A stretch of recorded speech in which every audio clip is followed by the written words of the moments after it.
Baju. Tak payah. Tak apa. Baju. Tak payah.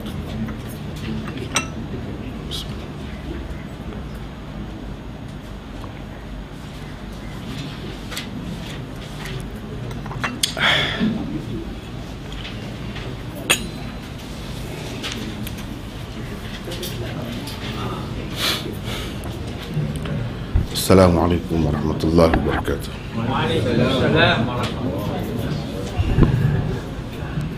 Bismillahirrahmanirrahim. Alhamdulillahi rabbil alamin.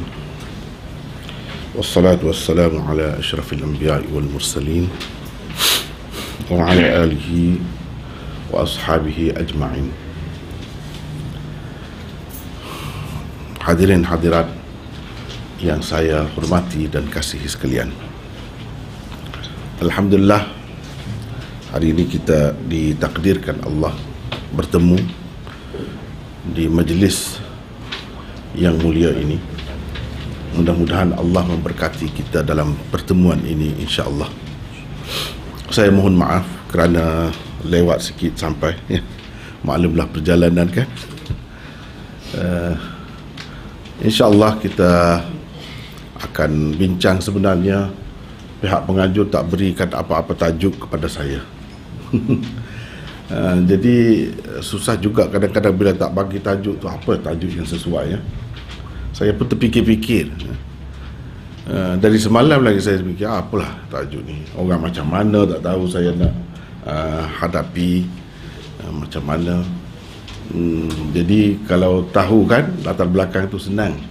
Cuma secara gambaran umum saya diberitahu bahawa peserta-peserta Dewan ini adalah terdiri daripada cendekiawan, cerdik pandai.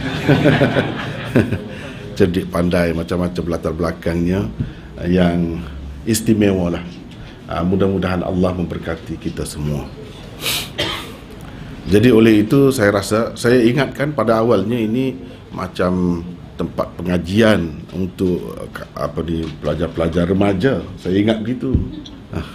Rupanya tidak, macam-macam latar belakangnya. Dan yang terakhir je baru saya dapat tahu begitu. Alhamdulillah, tak apalah, rasanya dewasa, nampaknya begitu umumnya. Kita dapat hadam, insya-Allah, walaupun mungkin agak berat dan kurang biasa sedikit didengar, tapi oleh kerana kita semua dewasa, terutama peminat-peminat aliran sunnah, memang maklumlah terbuka sifatnya.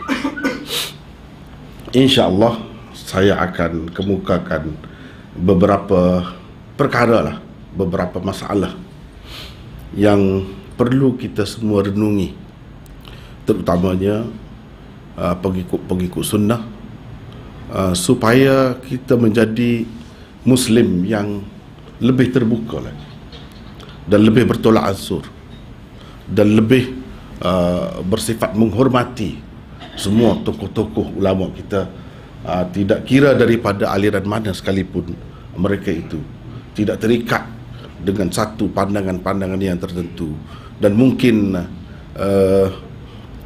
kurang sesuai ataupun menyalahi lah, kita kata pendapat umum. Kadang-kadang pendapat umum itu sebenarnya bukan terlalu kuat, tetapi mungkin atas dasar sangka baik lah, kita kata di suatu ketika dahulu ulama-ulama kita menghadapi orang-orang atau masyarakat yang kurang terpelajar. Mereka mungkin tidak boleh didedahkan dengan banyak pendapat sekaligus, kerana akan kebingungan untuk memilih mana satu daripadanya. Tetapi saya fikir keadaan umat Islam sekarang ini berbeza jauh daripada dulu. Sebab orang-orang tua-tua kita dahulu, ramai daripada mereka itu buta huruf. Nak baca pun, Melayu pun tak tahu, usahakan bahasa lain. Keadaan sekarang ini umat Islam tidak begitu. Dan walaupun mereka bukan alim dalam bidang agama, tetapi mereka juga alim dalam bidangnya sendiri. Sudah biasa dengan istilah-istilah khusus, sudah biasa dengan perkara-perkara yang rumit dan sukar, dan biasa dengan perbezaan pendapat di dalam bidang masing-masing. Walaupun dalam bidang masing-masing mereka dapat menilai, mengukur dan menimbang apa yang ada di dalam agama mereka sendiri, dan itu sebenarnya sesuatu yang menyeronokkan bagi orang-orang yang berfikiran, orang-orang yang berpendidikan tinggi. Cara seperti itu lebih menyeronokkan, menyegarkan fikiran mereka. Oleh itu, saya akan kemukakan beberapa perkara sajalah. Nak sebut banyak tu banyak sangat. Takut tak sempat dengan masa pula. Beberapa perkara saja yang umumnya dalam masyarakat kita, bukan di sini saja, bukan di Malaysia saja, bahkan di seluruh dunia umat Islam pada umumnya menerima. Contohnya, ini satu contoh, bahawa Hawa, ibu kita Hawa, isteri Adam, dilahirkan daripada tulang rusuk Adam. Itu umum. Di mana-mana pun, bukan orang kita saja di Malaysia, di mana-mana pun begitu. Tetapi apabila kita lihat hakikatnya, apabila diuji, ternyata itu tidak begitu kuat sebenarnya. Tidak begitu kuat. Yang lain itu lebih kuat.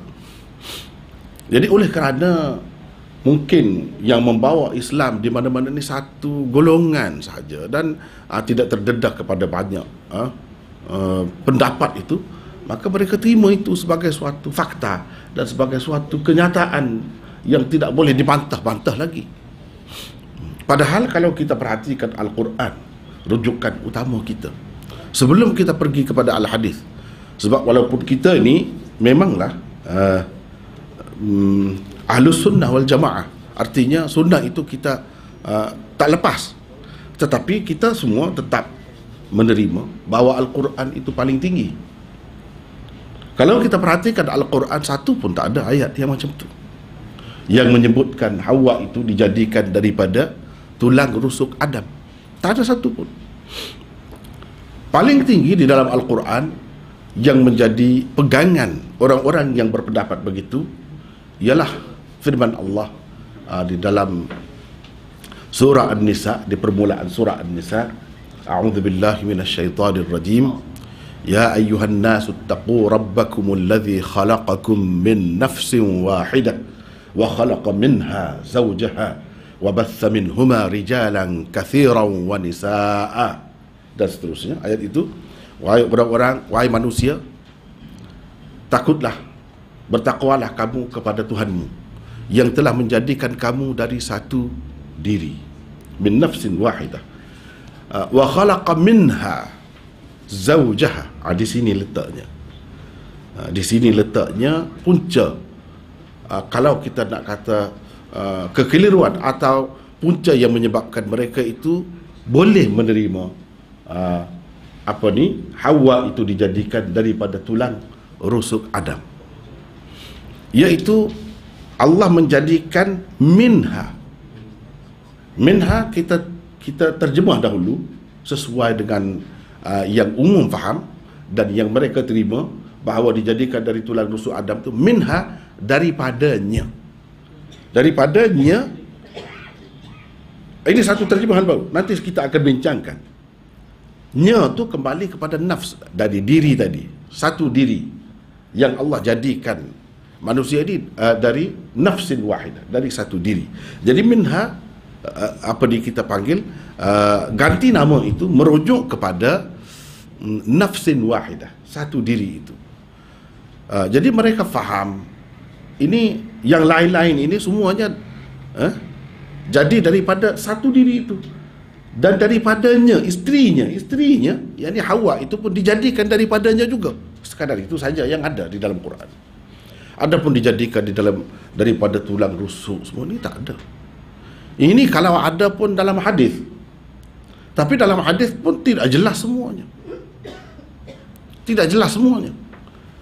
Puncanya yang menjadi kekeliruan ialah kalau orang yang belajar bahasa Arab, dia akan faham bahawa min itu ada banyak maknanya. Wa khalaqa minha zawjaha. Tidak semestinya Min itu bermakna daripada. Daripada, makna berpunca daripada. Dalam istilahnya dipanggil min ibtidaiyah. Min dari ibtidaiyah, mana kejadian itu isterinya itu bermula daripadanya. Satu. Yang kedua, min tab'idiyah, dipanggil min tab'idiyah. Min yang memberi makna sebahagian. Maknanya isterinya ini adalah sebahagian daripada diri yang satu itu. Bila sebahagian, mana sebahagian daripada tubuh dia lah, kiranya begitulah. Ini dipanggil min tab'idiyah, sebahagian dari dirinya itu. Tapi tidak juga disebut bahagian mana, sebahagian itu. Tapi daripada situlah bila ada hadis yang sebut pula istausu bin nisa'i khaira fa innahunna khuliqna min dhil'in. Kamu kena berhati-hati terhadap perempuan-perempuan. Kamu hendaklah melayani mereka dengan baik, kerana mereka itu dijadikan min juga. Min dhila'in, daripada tulang rusuk. Situ baru ada tulang rusuk. Baru timbul. Dalam Quran tak timbul. Tak ada. Dalam hadis kalau ada pun min dhila'in, tetapi min di situ pun tetap terikat dengan kaedah yang asal juga. Min apa itu? Adakah min ibtidaiyah, atau min tab'idiyah, atau min lain? Atau min lain. Sebab dalam bahasa Arab ni 10 lebih maknanya. Min itu saja. Jadi kita kena pastikan min di sini dipakai dengan apa makna. Kalau kita kata semua perempuan, dalam hadis itu dia sebut bukan Hawa saja yang dijadikan dari tulang rusuk. Sebab an-nisa itu makna perempuan. Jadi semua perempuan dijadikan daripada tulang rusuk ke? Tulang rusuk siapa? Itu timbul kemuskilan. Semua dari tulang rusuk Adam? Takkan kata begitu. Semuanya berpunca dari tulang rusuk Adam? Begitu ke? Tidak begitu. Sebab mereka itu kejadiannya kemudian. Dan kejadiannya daripada nutfah, air mani. Tentu kita tak kata jadi terus daripada Adam. Dan yang didakwa dijadikan dari tulang rusuk Adam pun seorang saja, yaitu Hawa. Yang lain-lain tidak didakwa begitu. Tetapi dalam hadis sebut perempuan-perempuan. Di sini timbul kemuskilan. Apa makna min yang sebenarnya? Kalau kita perhatikan kepada ayat yang lain, maka akan jadi selesai. Dan perhatikan pula kepada hadis-hadis yang lain. Banyak lagi hadis-hadis yang lain di mana di situ tidak digunakan perkataan min lagi. Tidak digunakan perkataan min lagi. Yang pertama kita nak tengok dalam Al-Quran dulu, iaitu wa min ayatihi an khalaqalakum min anfusikum azwaja wa ja'ala bainakum mawaddatan wa rahmah. Ini ayatnya. Wa min ayatihi, antara tanda atau bukti kebesaran Allah ialah dia menjadikan untuk kamu isteri-isteri kamu min anfusikum, dari diri-diri kamu. Yani guna min juga. Allah menjadikan isteri-isteri kita yang lelaki itu daripada dirinya sendiri. Jadi sekarang ini tidak terhenti pada diri Adam saja. Bukan isteri Adam dijadikan daripada tulang rusuk dia, tapi isteri masing-masing ini jadi daripada tulang rusuk. Betul ke begitu?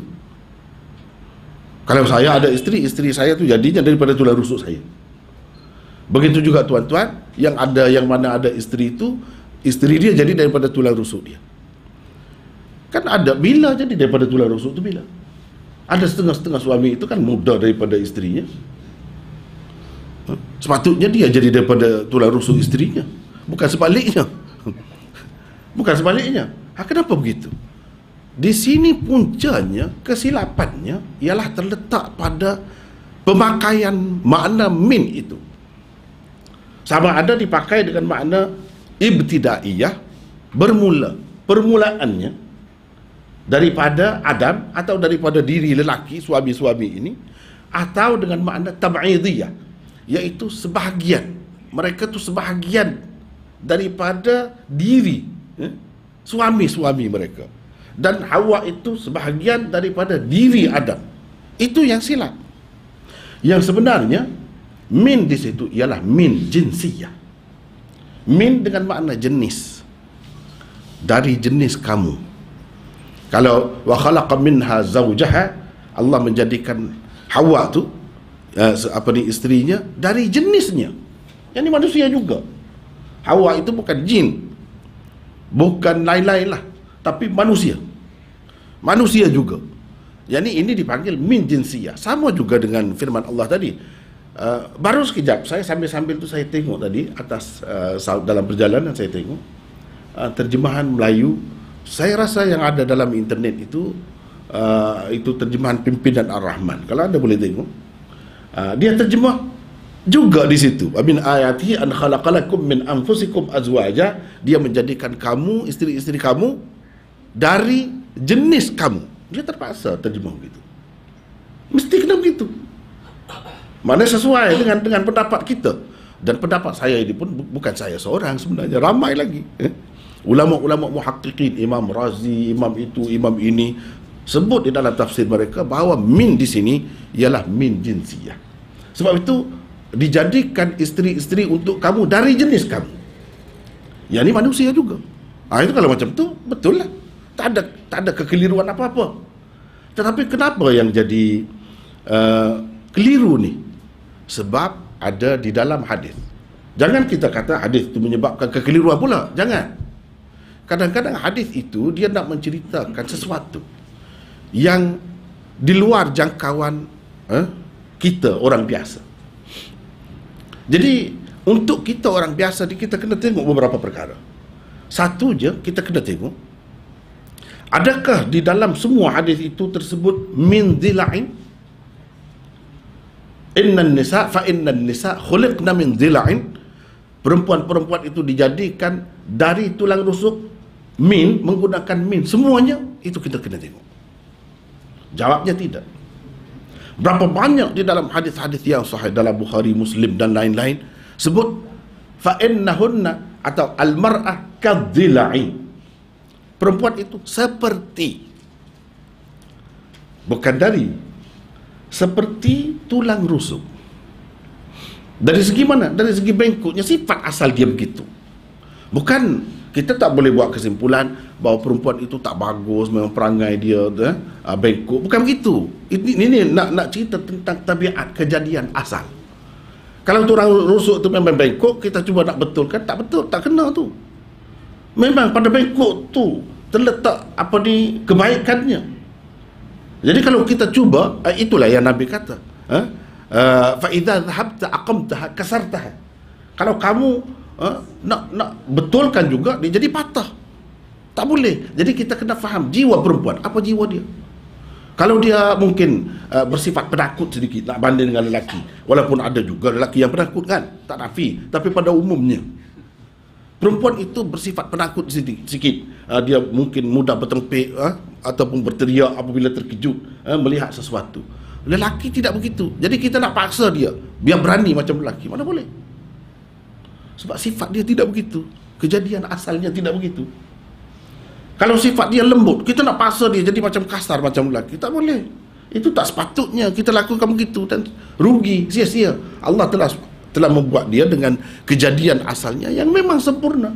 Tak perlu kita baiki lagi. Kalau kita nak paksa dia, nak tekan juga supaya dia jadi kasar seperti lelaki, rugi. Sedangkan dia tu pasangan yang menyempurnakan lelaki yang memang keras. Perlu kepada lembut, baru jadi seimbang. Kalau semuanya keras, macam mana?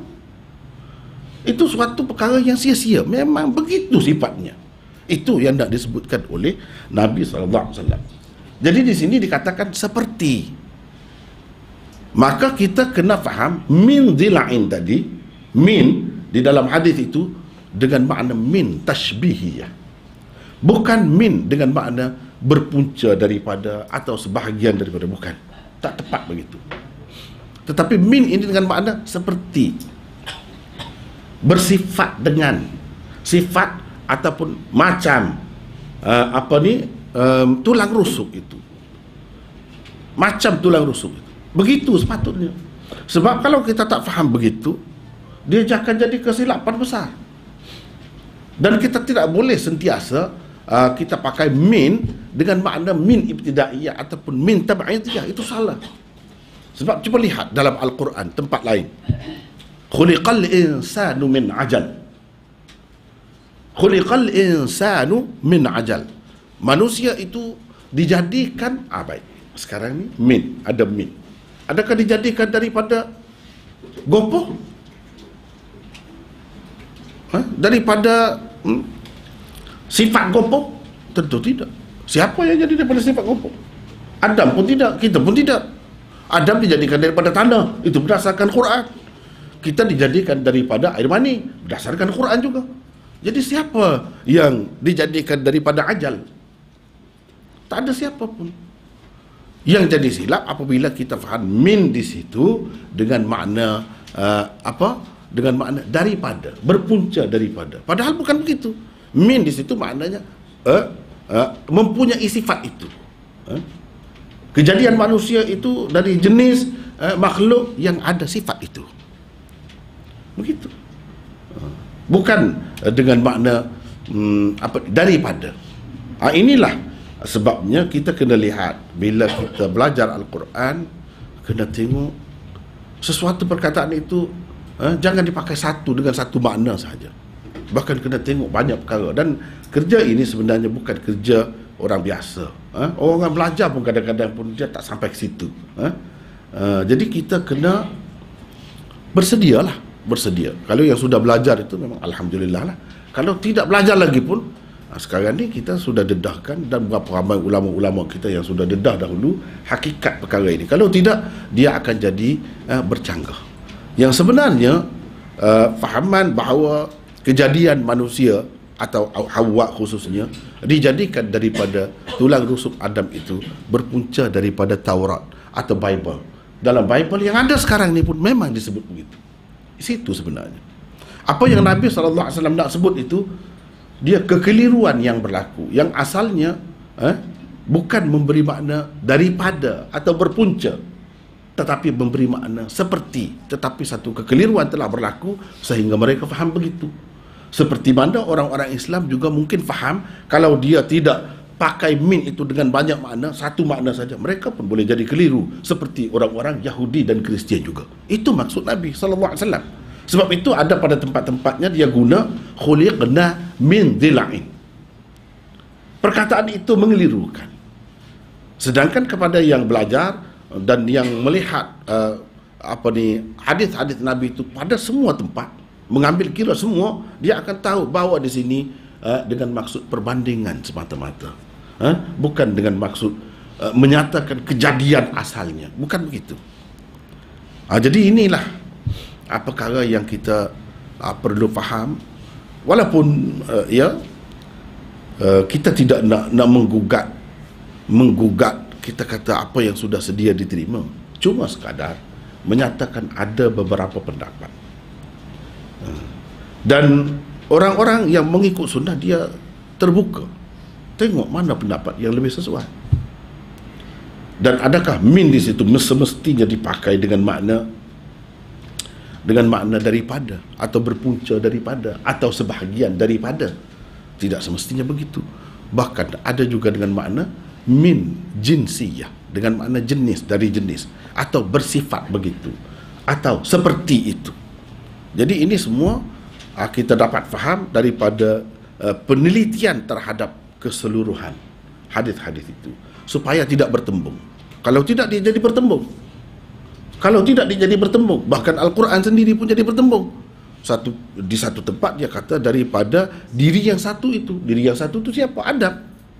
Tapi di tempat yang lain, macam saya sebut tadi, kalau terjemahan yang kira-kiranya dalam masyarakat ni terima kejadian Hawa itu daripada Adam lah. Tapi di situ dia terpaksa terjemah dari jenis. Kalau dari jenis maknanya min itu tidak dipakai dengan makna min tab'idiyah lagi atau ibtidaiyah lagi, tetapi dia telah menerimanya sebagai min jinsiyah. Itu yang saya nak sebut berhubung dengan perkara ini. Satu perkara. Yang kedua, ini juga berkait dengan bahasa sebenarnya. Berkait dengan bahasa. Dan bertentangan dengan amalan umum. Tetapi kita kena sedar bahawa ada yang berpendapat begitu. Dan yang berpendapat begitu bukan calang-calang orang. Bukan orang-orang biasa. Tokoh ulama besar. Jadi kita sebagai pendukung sunnah mesti kena menghormati semua ulama. Bukan daripada satu aliran, daripada satu pendapat. Kalau boleh kita cuba faham kenapa mereka tidak berpendapat seperti kita. Kenapa? Apa alasannya? Ini suatu yang perlu supaya kita menghormati dan menghargai sumbangan dan jasa mereka kepada umat. Jangan tahu hanya orang-orang Syafi'i saja misalnya, yang memberi sumbangan kepada umat. Dewan ini dewan Imam Syafi'i, ya, dia panjang sumbangannya memang. Tetapi jangan kita ingat yang bagi sumbangan kepada umat ini Imam Syafi'i dan ulama-ulama dalam mazhab Syafi'i saja, tidak. Orang-orang lain juga tidak kurang.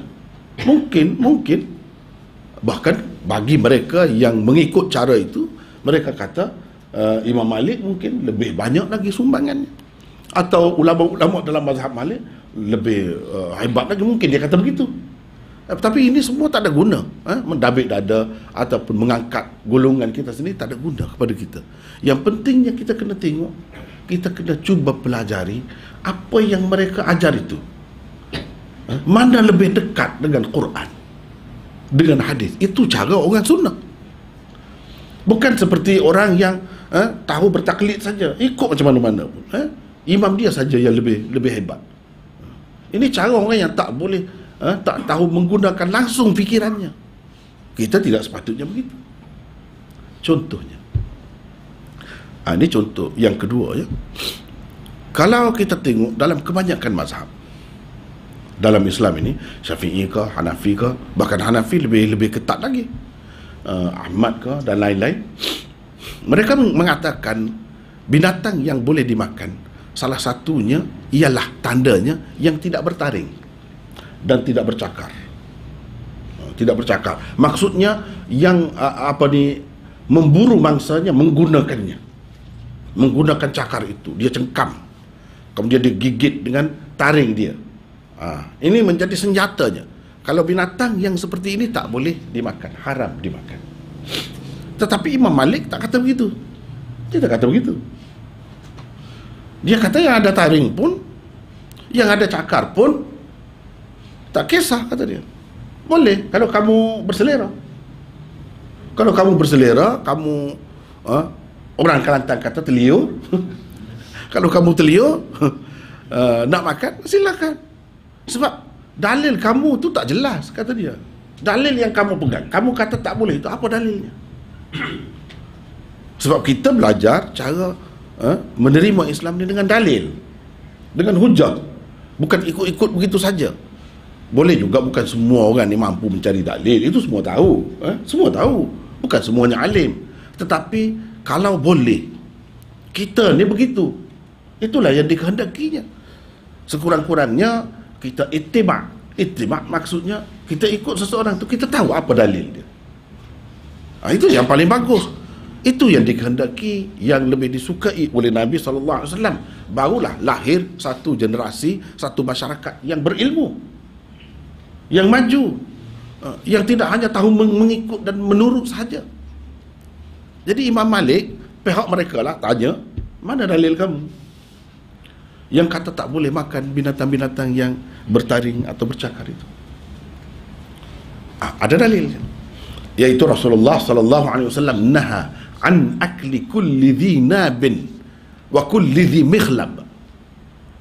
Umpamanya Nabi SAW melarang daripada memakan setiap yang bertaring dan yang bercakar.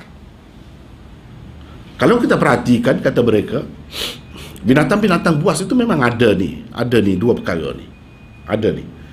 Dan binatang-binatang yang dibenarkan kita makan, bahimatul an'am, binatang-binatang ternakan, ini tidak ada itu. Dia tidak ada itu.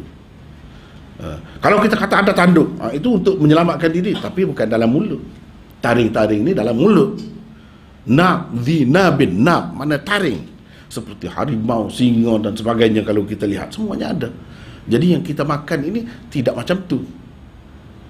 Tetapi Imam Malik bantah. Ulama-ulama dalam mazhab Malik kata, ya itu pendapat kamu. Kita hormat. Kita hormat pendapat kamu. Tetapi puncanya kamu berkata begitu ialah kalau mengikut satu kaedah nahwu bahasa Arab. Sebab kamu pakai kaedah ini, kami tak pakai kaedah itu. Maknanya percanggahan ini disebabkan percanggahan usul, bukan furu' lagi. Tapi usul pun usul fiqh, bukan usul akidah. Usul fiqh. Jadi ini ya kepada yang belajar bahasa Arab, mungkin kalau belajar setahun dua mungkin tak faham lagi, tapi kalau sudah agak lama sikit insya-Allah dia faham. Ini dipanggil termasuk dalam kaedah idhafat masdar. Naha an akli kulli dhi nabin. Mana masdar? Punca perkataan dalam bahasa Arab. Akli. Akala ya'kulu aklan. Akli. Dia masdar sekarang. Kemudian dia jadi mudhaf. Ini dalam kaedah bahasa Arab. Sebab dhi nabin itu isim lima. Dhi itu mudhafun ilaih kepadanya. Mudhafun ilaih kepada akli. Akli mudhaf, dhi mudhafun ilaih. Ini dipanggil idhafat masdar kepada apa? Dia idhafat masdar ni ada dua. Satu idhafat masdar kepada fa'il. Satu lagi idhafat masdar kepada maf'ul. Kamu pakai di situ idhafat masdar kepada maf'ul. Kamu pakai idhafat masdar kepada maf'ul. Yang ini tidak boleh memakan apa? Apa yang dimakan itu? Yang tidak boleh dimakan itu. Yang dilarang oleh Nabi itu. Setiap yang bertaring. Jadi setiap yang bertaring itu yang kena makan. Mana dhi nabin itu walaupun dia mudhafun ilaih, tapi pada hakikat dia yang kena, bukan yang memakan, tetapi yang kena makan. Jadi yang kena makan, bukan yang memakan. Jadi silap saya, terbalik sikit apa ni, ini pendapat kamu, yakni orang Syafi'i, Hanafi dan sebagainya. Kamu kata idhafat masdar ini kepada maf'ul. Imam Malik kata ini bukan, ini idhafat masdar kepada fa'il. Begitu ya, kena jelas ya. Idhafat masdar kepada fa'il, bukan idhafat masdar kepada maf'ul. Kamu faham, kata mereka, ini idhafat masdar kepada maf'ul. Yang dilarang Nabi ialah memakan binatang itu. Jadi binatang itu yang kena makan. Sedangkan kami tak faham begitu. Kami tak faham begitu. Kami faham yang dilarang oleh Nabi ialah binatang yang dimakan oleh binatang yang bertaring. Bukan Nabi melarang memakan binatang yang bertaring, tetapi Nabi melarang kamu memakan binatang yang dimakan oleh binatang yang bertaring. Itu maksudnya. Jelas kan? Jadi itu sebab idhafat masdar dia boleh jadi kepada fa'il, boleh jadi kepada maf'ul. Artinya di sini Imam Malik pakai idhafat masdar ini kepada maf'ul. Adapun orang lain pakai idhafat masdar kepada fa'il. Ini kaedahnya. Baik. Sekarang ni kita tengok. Ini hadis itu tak jelas. Sebabnya ya kepada orang yang sekali tengok dia nampak sudah jelas dah. Ya kalau kita terjemah begitu, orang yang tak faham, dia pakai itu sajalah. Tapi bagi orang yang faham, dia boleh bukan terjemah begitu, dia kata sepatutnya kena begini. Jadi dalam masalah ni kita nak utamakan pendapat siapa? Orang yang pilih yang pertama tu dia pilih pendapat itu. Cumanya bagi kita yang belajar Islam ni, kalau kita nak tengok merujuk kepada asas dia, rujukannya, kita kena tengok yang mana lebih sesuai dengan Quran. Bila hadis sama hadis bertembung atau nampak bercanggah. Kerana ada kemungkinan begitu. Ada kemungkinan idhafat masdar itu kepada maf'ul, ada kemungkinan idhafat masdar itu kepada fa'il. Ada kemungkinan.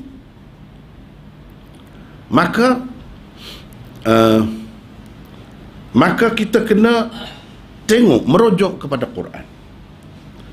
Baik, adakah di dalam Al-Quran cerita yang lebih kurang sama dengan yang disabdakan oleh Nabi SAW di dalam hadis tadi? Ada ke tidak? Jawabnya ada. Jadi yang ada tu menyokong yang siapa punya. Yang ada tu menyokong yang siapa punya. Tak kira lah kamu 3 mazhab atau berapa lagi mazhab, tak kira. Kita tak kira. Kita kira hujah dan alasan. Kalau kamu boleh bawa daripada Quran yang menyokong pendapat kamu itu, okey. Tak apalah, kamulah yang lebih. Tetapi kalau orang lain dapat buat begitu dan kamu tak dapat, bermakna kita kena hormat mereka sekurang-kurangnya. Kalau kita tidak nak kata lebih baik pendapat mereka pun, kita kena hormat. Di dalam ayat misalnya surah Maidah, hurrimat alaikumul maitatu wad-damu wa lahmul khinzir wa ma uhilla bihi li ghairillah wal munkhaniqatu wal mawqudhatu wal mutaraddiyatu wan natihah wa ma akala as-sab'u illa ma dhakkaytum wa ma dhubiha 'ala an-nusub wa an tastaqsimu bil azlam. Cuba baca ayat itu. Ayat yang kedua saja. Cuba tengok Al-Maidah. Hurrimat alaikumul maitatu wad-damu wa lahmul khinzir. Diharamkan kepada kamu memakan apa? Bangkai, darah, daging babi. Wa ma uhilla li ghairillahi bih, dan apa-apa yang disembelih bukan kerana Allah, kerana sesuatu yang lain. Wal munkhaniqatu, binatang yang mati tercekik sendiri ke atau kita cekik dia ke, tak kira lah. Itu termasuk dalam al munkhaniqatu. Wal mawqudhatu, yang dipukul, kita hempak dia ke dinding dan sebagainya, mati dengan cara begitu. Wal mawqudhatu wal mutaraddiyatu, dan yang jatuh dari tempat yang tinggi terhempap. Wan natihatu, dan yang ditanduk oleh binatang yang lain. Wa ma akalas sab'u. Cuba perhati yang ni kita nak bahagian ini. Dan apa-apa, maksudnya binatang lah, sebab binatang buas dia tak makan apa ni, onde-onde. Dia tak makan ini, dia makan daging. Dia makan daging. Dan apa-apa yang dimakan oleh binatang buas. Cuba perhatikan. Siapa makan siapa? Apa-apa yang dimakan oleh binatang buas, itu yang diharamkan kepada kamu. Jadi hadis tadi, binatang buas yang makan, bukan melarang kamu memakan binatang buas, tetapi melarang kamu memakan binatang yang dimakan oleh binatang buas. Dalam ayat itu menyokong pendapat dia. Wa ma akala sam'u, dan apa-apa yang dimakan oleh binatang buas. Maknanya kita pergi ke hutan, binatang itu telah mati, kijang katakanlah, kerana dibaham oleh harimau. Bila kita tembak ke atas, dia lari, harimau itu lari. Boleh ke kita makan? Sebab binatang itu telah dimakan oleh harimau. Tak boleh. Tak boleh. Kalau anjing buruan, memang boleh. Dalam Quran sebut anjing buruan, boleh. Tapi dia sabuk juga. Sabuk juga. Anjing itu sabuk juga. Binatang buas juga. Sebab dia ada taring. Kalau kita lepaskan anjing buruan kita, tiba-tiba anjing buruan kita tu pergi tangkap binatang yang kita maksudkan, dan dia makan dahulu sedikit, bolehkah makan? Tak boleh juga. Sebab ma akala sab'u dalam ayat itu kata.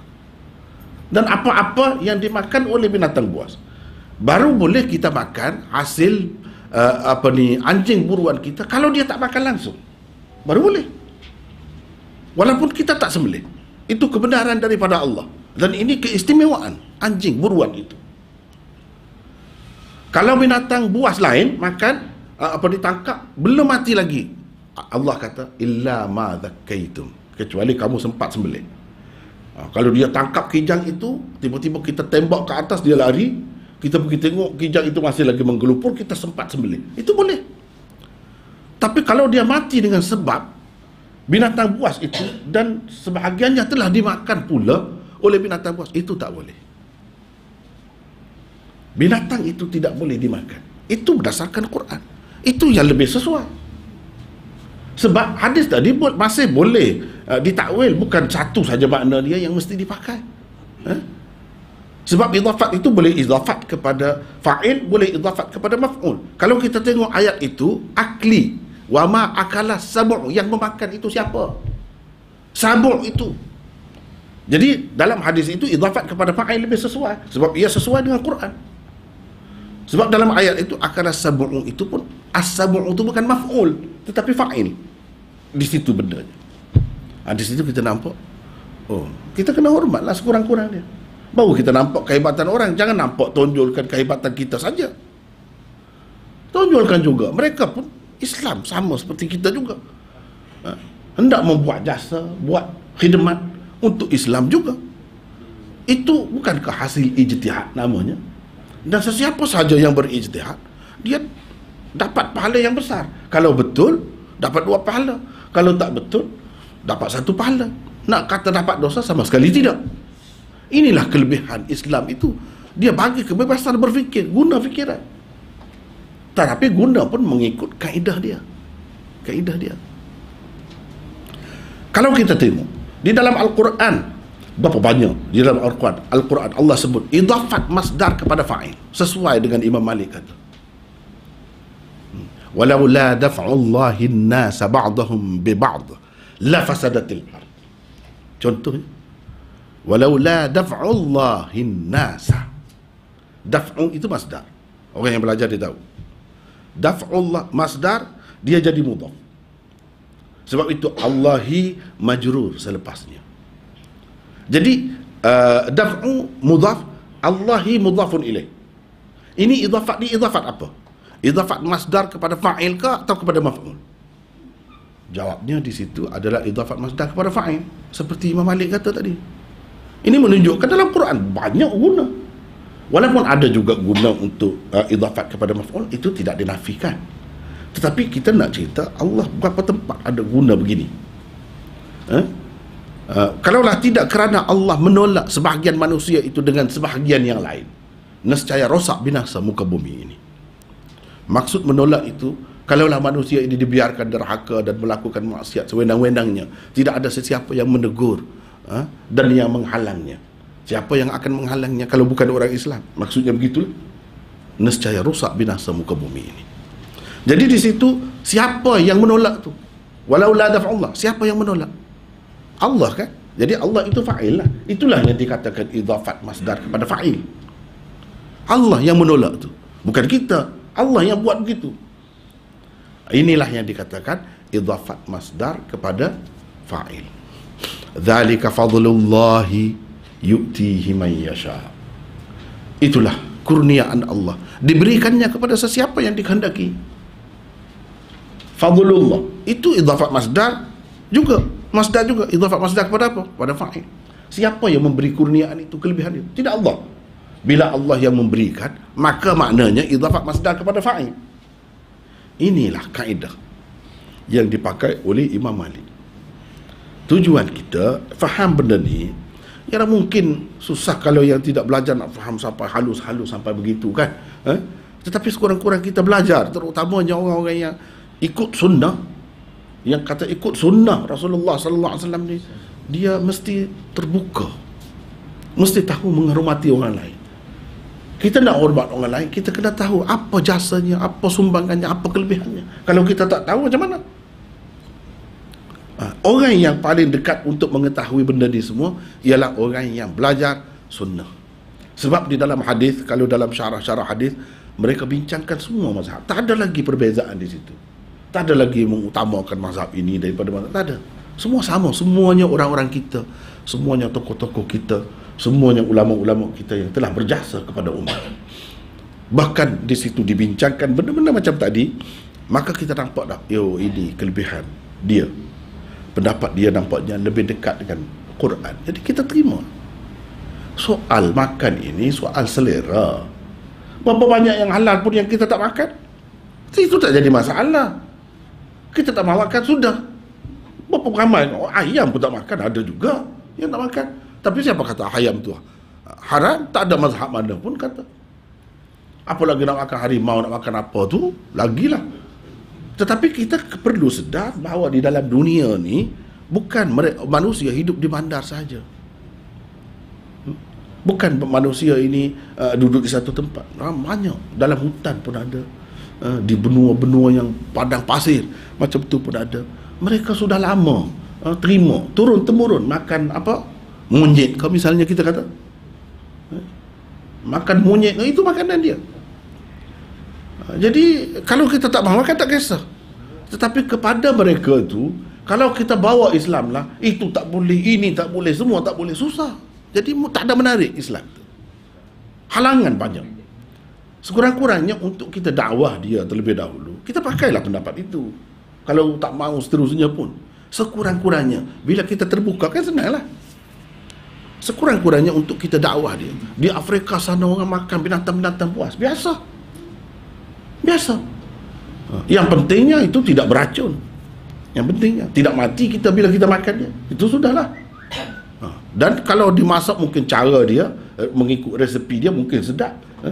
Kita tidak berselera, itu lain cerita. Lain cerita. Jadi keduduk macam tu, kalau kita sikap begitu pun sudah menyenangkan sebenarnya, harmoni. Dia ikut dia lah dia nak makan. Jadi berapa ramai orang-orang yang kelaparan, kalau tak boleh makan itu, tak boleh makan ini, kecuali dalam keadaan darurat, susah juga. Memang kebiasaan dia makan, biarlah dia makan. Sebab ada pun mazhab yang kata begitu, yang kalau kita bahas punca dia, asas dia itu pun masih lagi dipertikaikan macam tadilah. Ini kata yang jadi begini hukumnya sebab idhafat masdar kepada maf'ul, yang ini kata idhafat masdar kepada fa'il, masih lagi khilaf, tak terang itu. Bahkan kalau kita bandingkan dengan Quran, lebih sesuai dengan Quran yang Imam Malik itu, lebih sesuai. Jadi kita biarkanlah. Jadi rezeki masing-masing, kita tak mahu makan, sudah. Sebab begini, saya lama duduk di India, saya tengok, dan ramai orang kita kan, dia bila kata mati kebuluran, macam mana mati kebuluran? Sebenarnya saya kata tak sepatutnya orang sana mati kebuluran, tapi oleh kerana dia penganut agama Hindu yang vegetarian sepenuhnya, berapa ramai agama Jain lagi tak makan tu. Agama Jain ramai mana? Kalau nama orang dia Jain di belakang tu, agama Jain lah. Buddha ada dua macam, ada yang makan, ada yang tidak. Hindu ada dua macam juga. Berapa ramai Hindu macam Mahatma Gandhi tu memang tak makan, semua hidupan tak makan. Saya tengok macam-macam binatang ada, burung-burung yang tak pernah kita tengok di tempat lain, besar-besar punya ada juga. Tak sepatutnya mereka kebuluran, tetapi oleh kerana mereka diajar bahawa tak boleh makan semua ni, yang boleh makan hanya kacang dal saja dengan sayur, maka jadi kebuluran lah. Sebab manusia dia kan, dah kalau dia ajar ini haram, ini najis, dia tak lalu makan, sanggup mati setengah-setengah tu. Ini puncanya. Padahal negara dia tu luas, banyak sekali binatang-binatang, lembu-lembu berkeliaran dalam bandar Delhi tu. Berapa banyak punya gemuk besarnya. Tapi dia Tuhan, nak makan macam mana? Kan susah. Cuba kalau itu seekor lembu tu berapa ribu orang dah, kalau kita buat kenduri pun ramai tu boleh makan, sebab itu sebagai lauk.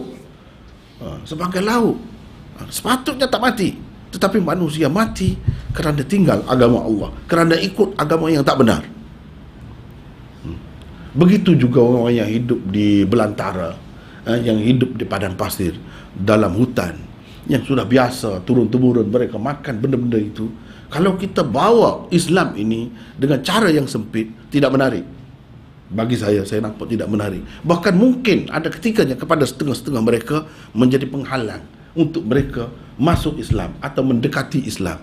Mereka semakin jauh. Sedangkan Nabi SAW kata, basyiru wala tunaffiru. Kamu kena bagi orang ni suka kepada Islam, jangan kamu meliarkan orang daripada Islam. Bukan begitu cara kita, bukan itu cara Nabi SAW nak mengajak manusia. Yassiru wala tu'assiru, kamu permudahkan kepada orang, jangan kamu susahkan orang. Itu cara Rasulullah SAW. Ini kalau kita buat begitu, susah banyak dia tu. Kalau kita tak mahu makan, tak kisahlah, tapi kena faham, dalam usaha dakwah ni banyak benda yang kita perlu tumpang orang lain. Orang lain tu bukan orang lain sebenarnya, ulama-ulama kita juga. Tapi oleh kerana kita tidak pernah didedahkan ke benda-benda macam ni, kita pun jadi sempit, nak berdakwah pun susah. Nak berdakwah pun susah jadinya.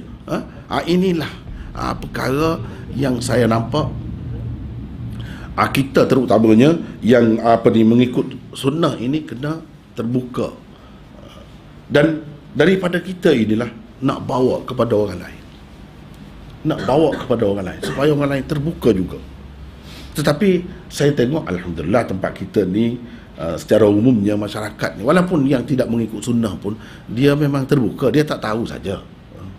Kalau kita cuba mendekati mereka dengan cara pujuk, kita kata dengan cara mesra, insya-Allah mereka akan dapat menerima semua ini.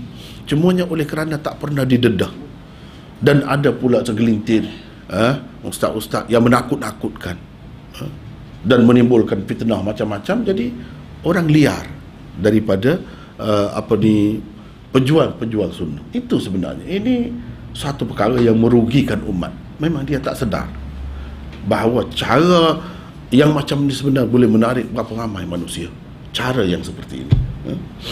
Itu perkara yang kedua yang dapat saya sebutkan pada hari ini, iaitu berkait dengan berkait dengan makanan tadi, binatang yang halal dan yang haram, yang bertaring itu masih lagi ada khilaf. Dan kalau kita teliti, bagi saya nampak lebih sesuai yang Imam Malik. Saya bukan maksud saya nak merobohkan mazhab Syafi'i. Ini dewan Imam Syafi'i, tidak. Tidak. Tapi saya nak terbuka. Saya pun faham kenapa ini dewan Imam Syafi'i, saya pun faham. Dan Imam Malik itu bukan orang lain, guru kepada Imam Syafi'i. Sebagai menghormati gurunya, tidak salah kita bincang ini kan. Kita bincang ini. Satu lagi pendapat Imam Malik juga. Jadi kadang-kadang pendapat dia tu tak sama seperti orang lain. Orang lain kata begini, kita yang belajar hadis ni, ialah kita jangan ikut yang ramai saja. Tak semestinya ramai itu yang lebih kukuh, yang lebih kuat, tak mesti. Misalnya di dalam satu masalah dalam solat, pada umumnya masyarakat kita menerima, begitu juga ulama-ulama dalam mazhab Syafi'i, dalam mazhab Hambali, dalam mazhab Hanafi dan sebagainya, mereka guna kalau imam itu tersalah semasa solat, iaitu kena tasbih. Lelaki bertasbih, perempuan bertasfiq. At-tasbihu lirrijal wat-tasfiq lin-nisa. Tasbih untuk lelaki dan tasfiq untuk perempuan. Kita nak tengok sejauh mana praktikal apa yang difahami oleh kebanyakan ulama itu, dan sejauh mana kekuatan atau pendapat Imam Malik dalam perkara ini. Dia ada cara dia sendiri, dia ada caranya sendiri. Orang lain kata begitulah. Jadi kalau imam tersalah, katakanlah imam nak pergi rokok 2 kali, bukan sembahyang kusuf, bukan sembahyang gerhana matahari. Kalau gerhana matahari itu lain lah kan, sembahyang biasa. Sembahyang subuh misalnya, ataupun zuhur dan sebagainya, rokok dia nak pergi 2 kali, sudah 1 dah, nak pergi lagi. Kita tegur dia, tegur dengan kata subhanallah. Itulah yang Nabi SAW ajar. Tetapi seseolahnya macam yang disebut oleh Rasulullah SAW itu sebagai pembahagian untuk lelaki dan perempuan. Kalau lelaki tasbih subhanallah, yang perempuan tasfik. Tasfik tu macam mana? Begini, gini ya. Bukan gini, begini.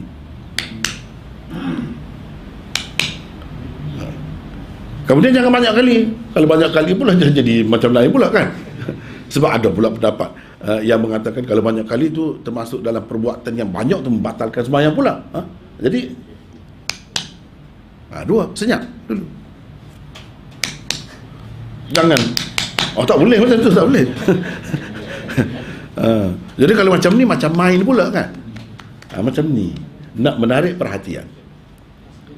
Jadi adakah orang buat begitu?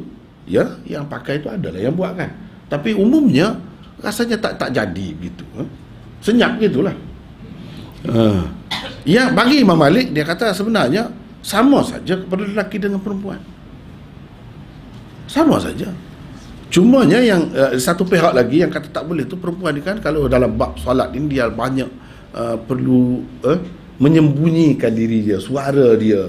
Banyak perkara tak boleh azan, tak boleh itu ini, tak boleh jadi imam sebab kena baca kuat. Jadi dikehendaki mereka itu perlahan. Jadi sama juga di sini. Suara itu tidak dibenarkan diguna oleh mereka. Jadi kata ini golongan ini. Tapi kata Malik tidak. Berapa banyak sama saja dalam bab solat ini lelaki dengan perempuan. Sama saja. Dari segi rokoknya sama, sujudnya sama, kan kamu terima begitu juga. Kamu terima begitu juga. Kenapa yang ini tidak begitu? Jadi jawabnya kerana hadis tadilah. Kita ada pegangan kita, ini hadisnya. Tapi Imam Malik tak faham begitu hadis itu. Dia faham macam lain. Jadi kita kata kenapa dia selalu, bukan dia saja, orang lain pun begitu sebenarnya. Cuma kita tak dedahkan lagi orang lain. Kalau kita dedahkan Syafi'i, banyak yang tak sama dengan orang lain pun banyak. Abu Hanifah yang tak sama dengan orang lain pun banyak juga. Jadi oleh kerana sekarang ni peluangnya ini, kita sebut yang ini saja dulu. Jadi Imam Malik kata itu macam main, macam permainan, tak sesuai dengan solat. Perempuan pun sebenarnya tasbih juga. Jadi kalau perempuan sama perempuan macam mana? Itu persoalan. Perempuan sembahyang sama perempuan, imamnya pun perempuan, makmumnya semua perempuan. Dia begini juga kau macam mana? Cuba kamu jawab itu dulu. Kalau mengikut pembahagian tadi, tak kira dalam keadaan bagaimana pun, kalau perempuan, inilah caranya. Sedangkan tak bagi tasbih tu kepada perempuan tu, kenapa? Kalau kerana didengar oleh lelaki menimbulkan fitnah terhadap lelaki dan sebagainya. Sekarang tidak ada lelaki. Bagaimana? Itu pertanyaannya. Itu soalannya. Baik, kalau kita kata di situ susah. Kalau kita terima pembahagian tadi, kita kata dalam keadaan itu pun gini jugalah, dan Nabi suruh gini. Itu cara zahiri namanya. Cara zahiri. Kalau ulama-ulama yang bukan zahiri, dia banyak lagi pertimbangan-pertimbangan yang lain. Antara pertimbangannya, sebenarnya Nabi SAW kata begitu dalam konteks mana? Dalam konteks mana? Pernah berlaku dalam peristiwa, iaitu satu peristiwa Nabi SAW lewat sikit pergi bersembahyang. Sahabat-sahabat ni tunggu lama juga, Nabi tak datang juga ni. Jadi ada yang kata, pergilah kita sembahyang dululah, kita salat dulu. Lalu Abdurrahman bin Auf jadi imam. Dalam masa itu Rasulullah SAW datang. Maka macam-macam ada tu. Ada yang tepuk gitu. Ada yang macam-macam. Sebab tak tahu lagi macam mana caranya. Dalam peristiwa itulah Nabi SAW kata, at-tasbih lirrijal wa tasfiq lin-nisa. Tasbih itu adalah amalan orang lelaki, dan tasfik adalah amalan orang perempuan. Maksudnya di luar sembahyang. Di luar sembahyang, orang perempuan kalau nak menarik perhatian orang, dia akan tepuk begini. Kamu bawa dalam sembahyang itu tak kena. Bahkan kamu seperti lelaki juga, tasbihlah juga dalam sembahyang. Itu yang sesuai dengan sembahyang. Tidak sesuai dengan perbuatan-perbuatan yang lain yang tak ada kena-mengena dengan sembahyang. Tak sesuai. Sama ada dari segi ucapan ke, itu dilarang, atau dari segi perbuatan yang tak sesuai dengan solat, yang bukan merupakan sebahagian daripada solat. Di mana-mana bahagian solat itu tak sesuai. Yang sesuai tasbih ada. Tasbih dalam rukuk ada, dalam sujud ada, di mana-mana pun boleh. Itu yang sesuai. Jadi Nabi SAW kata begitu dalam konteks tadi. Bukan dia nak mengajar pembahagian kepada pengikut-pengikut dia ni. Dalam solat, kalau imam tersalah, orang lelaki gini, orang perempuan, bukan dia maksud itu. Dia nak cerita tasfik itu tidak sesuai dalam sembahyang. Walaupun kita boleh terima di luar, amalan orang-orang perempuan begitu, ia tidak sesuai dibawa dalam solat. Sebab sahabat-sahabat ada buat begitu. Nabi tegur itu lah. Itu amalan orang perempuan, bukan nak buat pembahagian. Ini satu kesilapan yang berlaku mengikut Imam Malik dan pengikut-pengikut dia. Orang lain dia tak kata salah pun. Dia tak kata salah pun. Jadi dengan sebab itu benda-benda macam ni ialah oleh kerana kita kena menghormati satu sama lain, jaga hati semua pihak. Kalau ada orang buat begitu pun tak kisah. Tapi semasa belajar, kita perlu tahu. Kalau ada orang buat macam lain, tiba-tiba perempuan kata subhanallah, kita nak kata dia jahil pula. Tak boleh, jangan kata begitu. Macam kita tak belajar mazhab lain pula. Jangan kata begitu, kita kena hormat juga dia. Itu maksud kita. Inilah kelebihan orang yang belajar sunnah, dia terbuka. Dan dia belajar semua mazhab. Itu kelebihan. Dan cuma janganlah jadikan perbezaan ini sebagai punca pergaduhan, perselisihan, perkelahian, fitnah memfitnah, tuduh-menuduh. Itu sama sekali tak sesuai. Bukan cara orang Islam pun cara begitu. Perbezaan ini untuk kita menilai, untuk kita melihat betapa kadang-kadang logik, keadaan masuk akal itu bukan berada di sebelah kita ataupun mengikut amalan yang umum di sekeliling kita. Tak mesti begitu. Jadi kita kena hormat. Jadi ini benda-benda begini kan banyak berlaku dalam masyarakat oleh kerana mereka tidak terdedah dengan keluasan fiqh Islam itu dan cara pemahaman hadis yang betul, maka mereka terkeliru. Mereka anggap kalau ada buat lain sikit, macam-macam lah tuduhan tu sampai ke peringkat ajaran sesat lah macam-macam. Ini tak sepatutnya berlaku. Sekurang-kurangnya tanya dulu. Inilah sebabnya tak pernah diajar, masyarakat tidak didedahkan dengan benda-benda begini. Selalu kita dengar orang yang balik daripada Mekah pergi buat umrah atau pergi buat haji, dia kata banyak dia tengok orang buat tak betul sembahyang dia, macam-macam dia kata, tak sah dah sembahyang dia. Jadi dalam hati dia duk ingat begitu. Ini sangka buruk. Sepatutnya kita tidak begitu sesama kita. Alangkah baiknya, ini kadang-kadang di tempat kita ni kan, cara dia menyempitkan pemikiran masyarakat. Orang sudah maju, sudah pemikirannya sudah tinggi, sudah educated, masyarakat ini tiba-tiba dia nak sempitkan. Tak boleh, mesti pakai Syafi'i saja. Mesti pakai Syafi'i saja. Yang lain tu seseolahnya salah. Kenapa? Ya, kalau kita tidak nak pakai pun tak kisah. Cuma kena tahu. Barulah kita tidak menuduh orang lain salah lah, sesat lah, begini-begini. Dan kita baru tahu menghormati mereka. Bila kita dedahkan itu faedah dedah. Tak mesti kita kata kamu mesti pakai yang ini, tukar. Tak mesti begitu. Fikir, guna fikiran. Hargai pendapat orang lain. Mereka pun tidak kurangnya sumbangannya, penak jerihnya dalam menimba ilmu tu. Bukan di satu golongan saja. Ya. Ini yang ketiga. Yang keempat mungkin satu lagi ya. Satu lagi, banyak lagi yang lainnya. Tapi sebagai contoh, ini pun tidak biasa juga dalam masyarakat. Tidak biasa. Kita kena ingat begini, Rasulullah SAW dulu pun dia buat sesuatu banyak yang mengubah keadaan, yang luar biasa, yang pelik. Tetapi itulah sifat umat Islam. Dia sanggup berubah, sanggup mengubah, bersedia berubah, bersedia. Berapa banyak dulu kiblat kepada Baitul Maqdis tukar kepada Kaabah. Ni orang yang bersedia begini, menukar pemimpin, kepimpinan dan sebagainya, ini yang boleh maju sebenarnya. Yang jumud, yang beku, susah.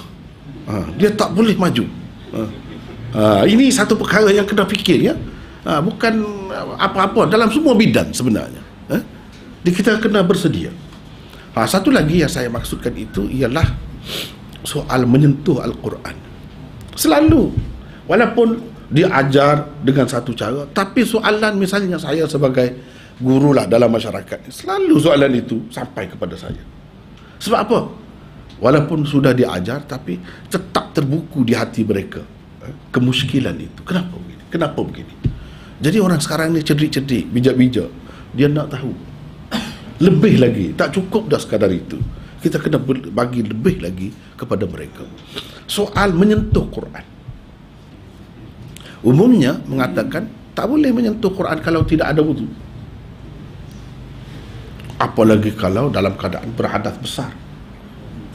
Apalagi kalau hadas besar itu lama mengambil masanya. Seperti perempuan yang uzur, kita panggil uzur, iaitu yang sedang berhaid dalam kotor.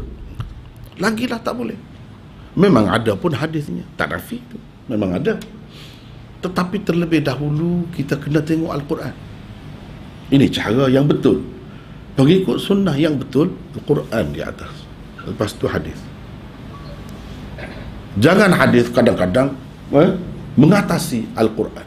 Kita cuba pusing makna Quran biar sesuai dengan hadis. Hadis itu belum tentu lagi. Yang hadis itu tu belum tentu. Kalau hadis itu disepakati lain ceritanya. Kalau hadis itu macam tadi, macam tadi, orang ni pendapat begini, orang ni pendapat begini, dan masing-masing ada alasannya. Kalau kita nak putar Al-Quran itu supaya sesuai dengan hadis yang macam tu, dan hadis itu pula sesuai dengan mazhab tertentu pula, teruk macam tu jadi. Itu bukan cara pengikut Islam yang sebenarnya.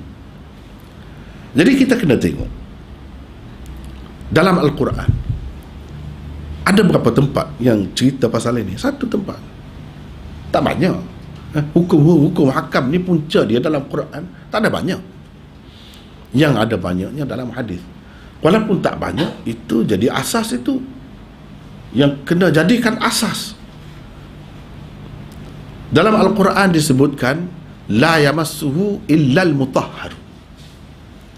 Tidak boleh menyentuhnya kecuali orang-orang yang suci. Ada terjemahannya begitu kan?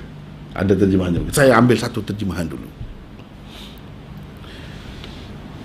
Daripada ayat inilah kata ulama-ulama yang mengatakan memang tak boleh sentuh tu. Inilah asas dia. Kalau Quran, dia bawa ini. Tetapi yang jadi masalahnya, orang yang kata boleh sentuh itu pun ayat itu juga. Ayat itu juga, bukan ayat lain. La yamassuhu illal mutahharun. Tidak boleh menyentuhnya kecuali orang yang suci. Maksudnya di sini suci ni yang disucikan. Kalau kita perhatikan dari segi bahasa dia, mutahhar, dia daripada tahhara, itu isim maf'ul, yang disucikan, bukan yang bersuci atau yang suci. Yang suci dengan sebab dia telah bersuci. Kalau dia tidak bersuci, dia tidak suci. Yang mana satu tu yang betul, yang lebih tepat? Bagi saya lah, bagi saya secara peribadi, saya lebih bersetuju dengan cara ulama-ulama dalam mazhab Zahiri dan Imam Bukhari sendiri. Imam Bukhari kata di situ ayat itu berkenaan dengan malaikat. Al-Mutahharun itu orang-orang yang suci atau orang-orang yang disucikan. Allah suci. Memang kejadian dia tu suci. Memang kejadian dia tu suci. Itu baru boleh kita katakan disucikan atau makhluk yang suci. Adapun manusia ini bukan. Sepatutnya kalau nak kira yang bersuci, bila dia bersuci baru dia boleh pegang, dia kena kata illal mutatahhirun. Begitu dari segi bahasa saja. Tapi Allah tak kata begitu. Illal mutatahhirun tak kata begitu. Dia kata illal mutahharu. Nak kira yang mana lebih sesuai dengan Quran? Yang kata boleh pegang ke atau tidak boleh? Yang dia kata tak boleh pegang, tak boleh pegang. Bukan jangan pegang. Bukan jangan. Tapi tak boleh. Baik. Kalau kita kata orang kafir tak boleh pegang Quran. Boleh. Jadi macam mana kalau dia pegang Quran? Panas ke tangan dia? Meletup? Tak. Tak ada meletup. Dan kita orang Islam pun kalau tak ada wuduk, tak boleh pegang. Boleh pegang. Cuma kita berasa berdosa, berasa bersalah, kita tak pegang. Itu saja. Apa makna tak boleh? Tak boleh mana tak boleh lah. Di situ bukan jangan, sebab la yamassu. Itu cerita. Cerita sama ada benar atau tidak benar. Benarkah cerita Allah bahawa manusia tidak boleh pegang Quran kalau tidak suci? Benarkah? Tak benar. Boleh pegang? Memang boleh pegang. Jadi takkanlah firman Allah tidak benar. Firman Allah tetap benar. Jadi benar tu macam mana? Nak jadi benar, kita kena faham ayat yang sebelumnya dan selepasnya. Baru betul. Kadang-kadang orang ni dia faham sesuatu ayat, dia faham itu saja. Dia tak tengok belakang depan dia. Kena tengok belakang depan, baru betul. Macam kita bawa kereta, sekarang kita di sini, kita tengok depan itu apa, belakang itu apa, kita tengok itu baru betul. Kalau kita tengok dalam ayat sebelumnya, fala uqsimu bimawaqi'in nujum wa innahu laqasamun law ta'lamuna 'azim innahu laqur'anun karim fi kitabim maknun la yamassuhu illa al-mutahharun tanzilun min rabbil alamin. Itu ayatnya, tanzilun min rabbil alamin. Ayat sebelum dan selepas kita panggil siyak dan sibak. Ini mesti diperhatikan. Tanzilum min rabbil alamin. Selepas itu dia menceritakan tentang apa? Tentang Al-Quran Mushaf ini ke, yang ada dalam buku ini ke, atau cerita Quran yang mana? Cuba kita perhatikan. Ini dalam surah Al-Waqi'ah ada sebut ini. Aku bersumpah demi, kata Tuhan, aku bersumpah demi tempat-tempat kedudukan bintang-bintang. Ini adalah sumpah yang sangat besar. Kalau kamu tahu sebenarnya hakikatnya. Innahu laqur'anun karim.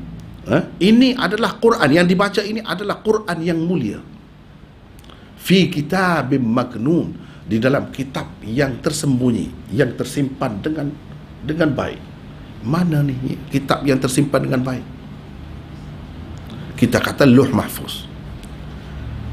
Di situ tersimpan dengan baik. Apa maksudnya? La yamassuhu illa al-mutahharun. Kita baca lagi.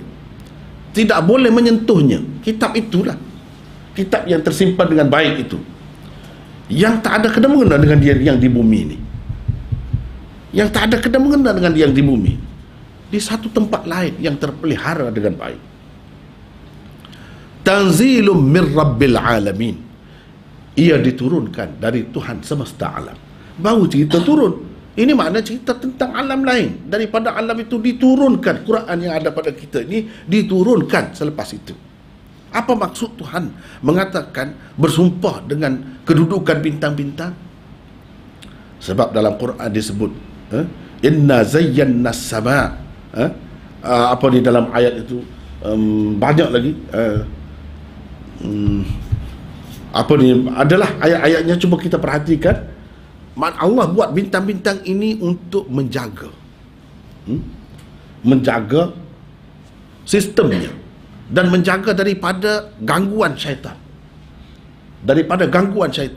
maksudnya Allah nak cerita Quran ini terjamin, jangan kamu ragu-ragu. Terjaminnya bukan di dalam dunia ini. Kalau dalam dunia ini, inna nahnu nazzalna dzikra wa inna lahu lahafizun, kami menurunkan Al-Quran ini dan kami jaga. Ini maksudnya Quran yang ada di dunia ini. Sebelum sampai ke dunia ini, dia nak ceritanya,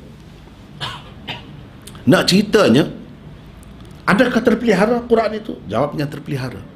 Allah Subhanahu Wa Taala buat peraturan dan sistem dia ni kokoh, dan syaitan tidak boleh naik. Sebab dalam Quran disebutkan syaitan itu akan dipanah oleh bintang-bintang itu yang menjaga langit. Inna zayyana as-samaa ad-dunya bimasabiha wa ja'alnaha rujuman lisyayatin. Itu ayatnya yang saya lupa tadi. Kami hiaskan langit dunia ini dengan lampu-lampu, maksudnya bintang-bintang, dan kami jadikannya sebagai rujum, sebagai alat untuk memanah, untuk merejam syaitan-syaitan itu. Jadi syaitan tak boleh ganggu. Dibawa oleh malaikat-malaikat itu dengan penuh kawalan sampai kepada Rasulullah sallallahu alaihi wasallam. Itulah maksudnya tanzilum min rabbil alamin, diturunkan dari Tuhan semesta alam, Tuhan yang berkuasa di seluruh alam, bukan di Malaysia saja, bukan di dunia saja, bukan surga saja, seluruh alam. Bayangkan betapa kuasa dia. Kalau kuasa dalam dunia ni pun nak jaga dengan polisnya, dengan askarnya jaganya, dengan tenteranya, kan kita rasa terjamin. Kalau Allah, Tuhan yang punya alam semesta ini, turunkan Quran itu dengan penuh kawalan, dengan dia bersumpah terjamin Quran ini, syaitan tak boleh ganggu. Jangan kamu risau. Tidak ada langsung peranan syaitan dalam membisikkan sesuatu wahyu itu kepada Rasulullah, sebab mereka tak boleh sentuh langsung Quran itu. Tak ada kemampuan untuk menyentuh. Ini cerita syaitan-syaitan alam lain Yang boleh menyentuhnya hanyalah makhluk yang suci, iaitu malaikat. Malaikat saja yang jaga, yang bawa Quran itu kepada Rasulullah sallallahu alaihi wasallam. Jadi ini ayat ini gugusan ayat ini nak menceritakan betapa terjaminnya Al-Quran itu dari alam ghaib yang kita tak tahu sampai kepada Nabi sallallahu alaihi wasallam itu. Tidak ada sebarang keraguan. Kamu nak kata ini syaitan ke, campur aduk ataupun tekuk tambah di tengah jalan itu, tak ada, tak mungkin ada. Sebab apa? Allah dengan sistem alam yang begitu kukuh yang dia buat, dengan sistem bintang-bintangnya dan masing-masing tujuan kejadiannya itu semuanya dapat mengawal. Selain daripada malaikat yang merupakan makhluk-makhluk yang ditakuti oleh syaitan itu, mereka tidak akan dapat menghampirinya, apalagi untuk menyentuhnya. Di situ maksudnya. Tak ada kena-mengena dengan manusia. Jadi bila begitu, sebab Allah kata ini dalam bentuk cerita, bukan dalam bentuk nahi. Cumanya ulama-ulama yang kata tak boleh sentuh, dia kata ini khabar ia lafzan insya'iyah ma'nan. Dia kata begitu. Walaupun cerita tapi maksudnya jangan, larangan. Tetapi ini takwil, dipanggil takwil. Tak perlu takwil. Kalau boleh dipakai yang asalnya, apa perlu takwil?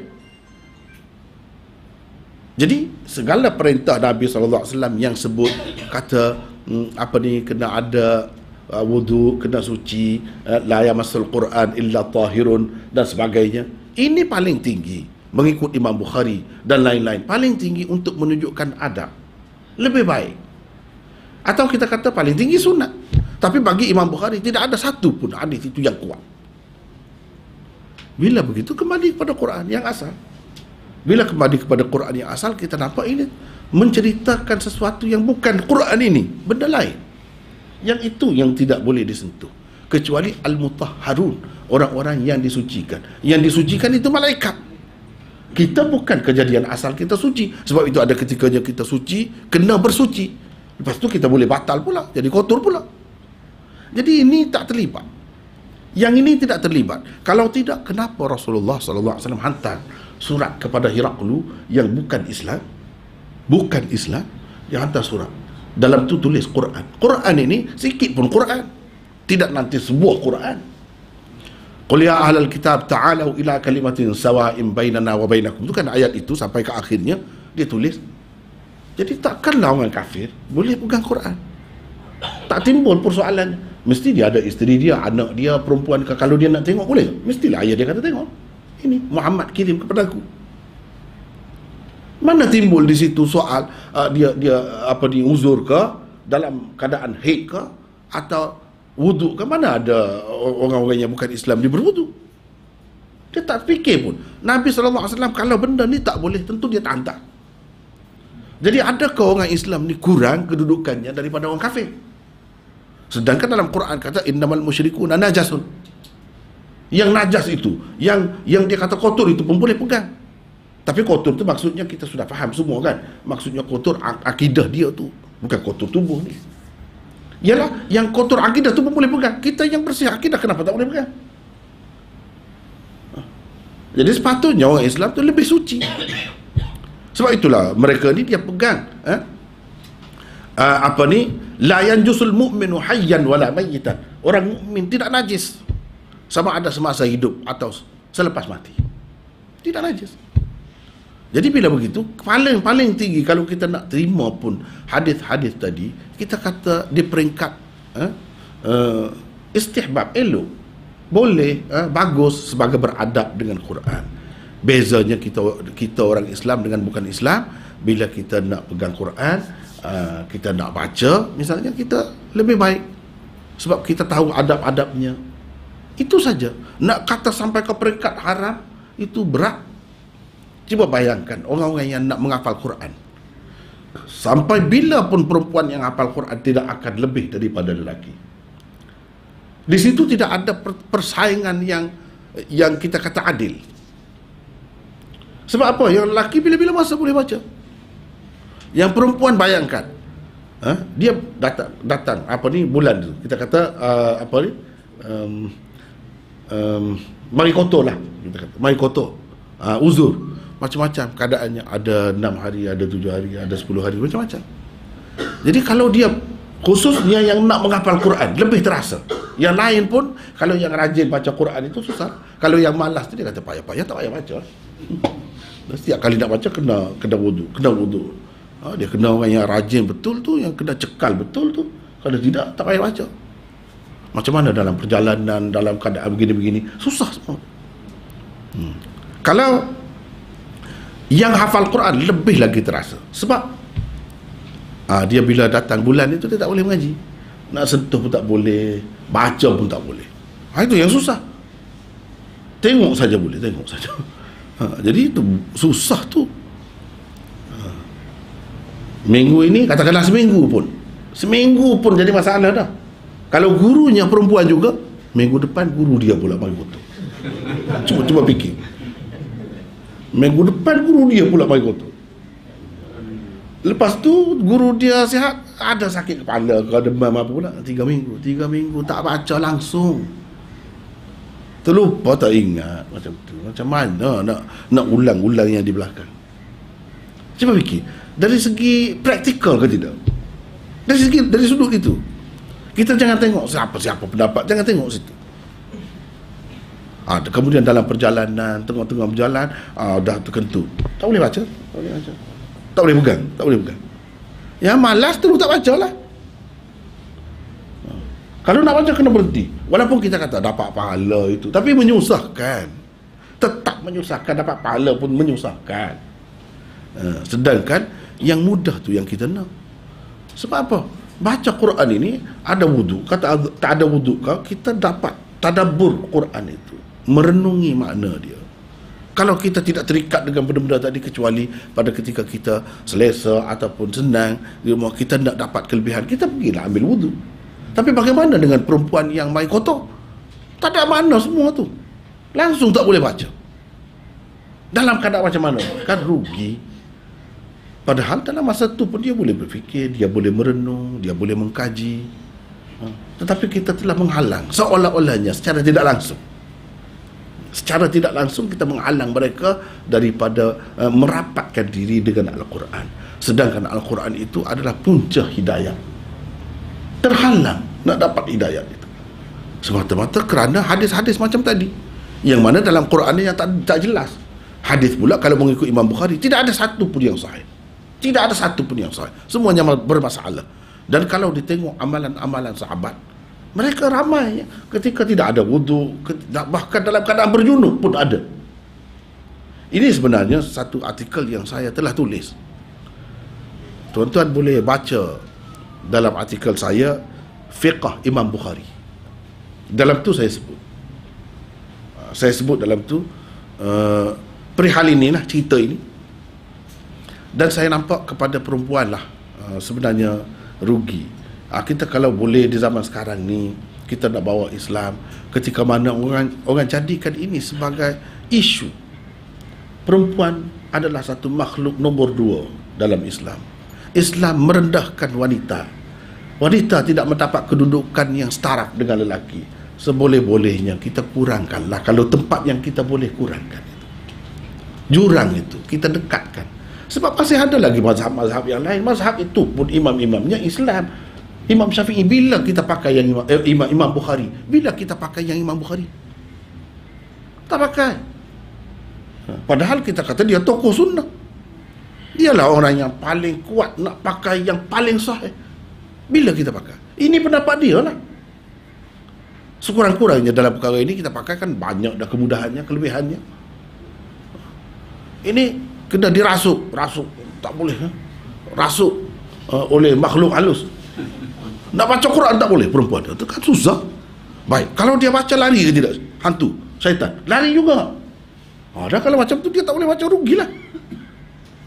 Sekurang-kurang kalau dia pegang Quran, letak atas dada ni, kalau tidak tak boleh tidur, ganggu. Tak ganggu. Cuma buat. Nak tahu, ini dah takut. Tapi yang peliknya kadang-kadang takwilan itu jauh-jauh. Boleh pula. Misalnya, itu bawa Quran, pegang Quran. Tak boleh. Tapi letak jarum. Satu pucuk, satu batang jarum, boleh pula. Kamu bawa apa? Bawa jarum, kata dia. Mana jarum? Tak nampak pun. Adalah dalam tu. Niat jarum. Tak apa pula.